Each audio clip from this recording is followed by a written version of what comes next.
blind at this point in time.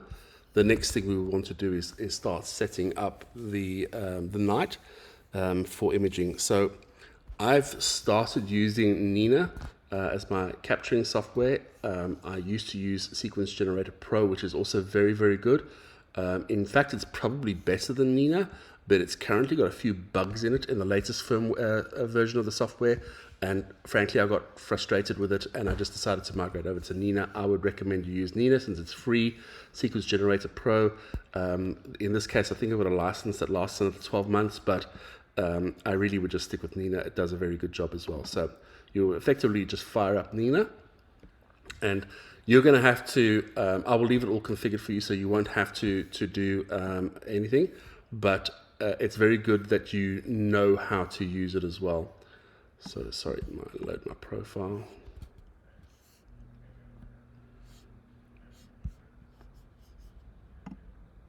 Okay, so there it's up now. So we're just going to maximize this a little bit. In fact, we can just make this full screen. Okay, so you will see quite a lot of reference. So the way this works is you've got the devices that are potentially connected to the laptop. They not necessarily are the devices that are, but they are the potential ones. So in this case, we do have a camera connected. We do have a filter wheel connected. We do have a focuser connected. We do not have a rotator connected. We do have a telescope connected, and we do have a guider connected. But we don't have a switch, a flat panel, weather, a dome, or safety monitors. So just in terms of the camera, you will see that there are plenty of cameras that you can connect. This is actually the name of the camera that you have connected. So the main camera that you will be using for imaging is a ASI 1600mm Pro. It's a color camera, a black and white camera, or monochrom camera, I should rather say. And you also have a ASI 174mm, and that's the camera that is connected to the guide star or the guiding camera. So, but there is a platform called ASCOM, which is a standards organization that everybody who works in the astronomy hardware or software has to be compliant with. And typically they have the best drivers. So in this particular case, we will stick with the ASCOM driver. And the driver for this particular camera on the main camera is the ASCOM Camera 1.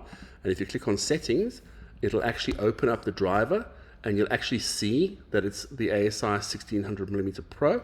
These settings are things that you will have to delve in on your own. I will just leave it at these settings, which are the settings that I believe work the best for me. But there'll be 1,000 people that have different opinions on this, so you can just have a look at some YouTube videos on what people recommend. But this is what I would recommend you stick with to start off with.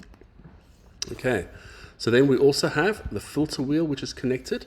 In this particular case, it's a ZWO filter wheel, and if we hit the settings button, you'll see that it's ZWO, it's an electric focus wheel, and then a number of lenses that are connected to this. So you've got a luminance, a red, a green, a blue.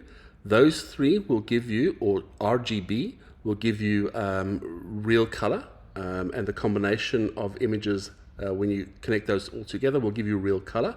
Hydrogen alpha, sulfur, and oxygen will give you false color. These are images that you would never see with a naked eye, but they produce some very, very interesting results. And most of the imaging that I do takes place with HA, S2, and oxygen 3. You can't really change these around because they're physically in those locations. And if you change by editing over here, it won't match with what's actually in the filter wheel. Okay, so we'll just leave that. So the focuser we have is a Sento Senso 2 focuser. We use the ASCOM driver for it. This focuser will automatically focus the telescope for you. It can be difficult and it can be finicky. It focuses 80,000 mini steps. So if you were imagine you were rotating around a circle, it breaks that circle up into 80,000 pieces. So there's very fine movements to ensure that the focus can be as clear and as accurate as possible. The rotator is not. I don't have a rotator. You can do the research onto those. I can just tell you that a rotator is about a decent one is going to cost you about $1,800. So that's why I don't have one. The telescope. This is where you talk about the mount.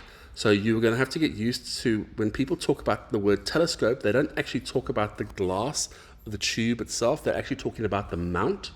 And in your case, you've got a GEM45, so that's what's been selected up top over here. It does all the configuration from that point in time, but I will talk you through the configuration in the mount software itself, and I'll do that straight after this as well.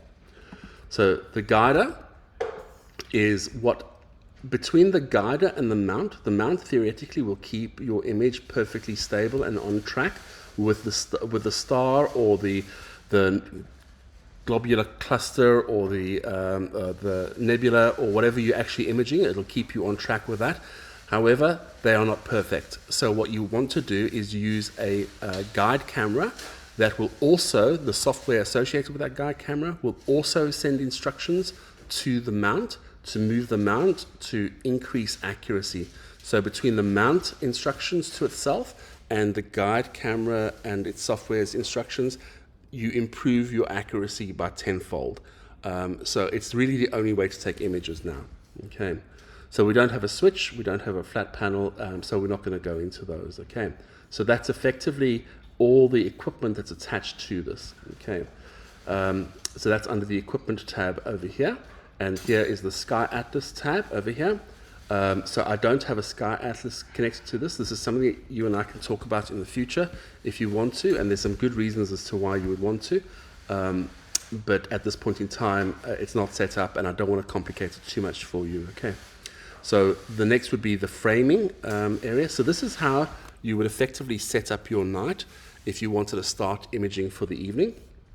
What you would do is you would either import from another planet, another object, the coordinates that you wanted to do, or the name of something that you wanted to image. So let's say, for example, M31, which is Messier 31.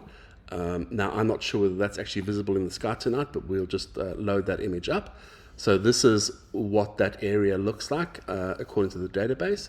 And you can sit and say, okay, that's what I want to do. And you can actually, at this point in time, tell the telescope and the mount to slew to that center.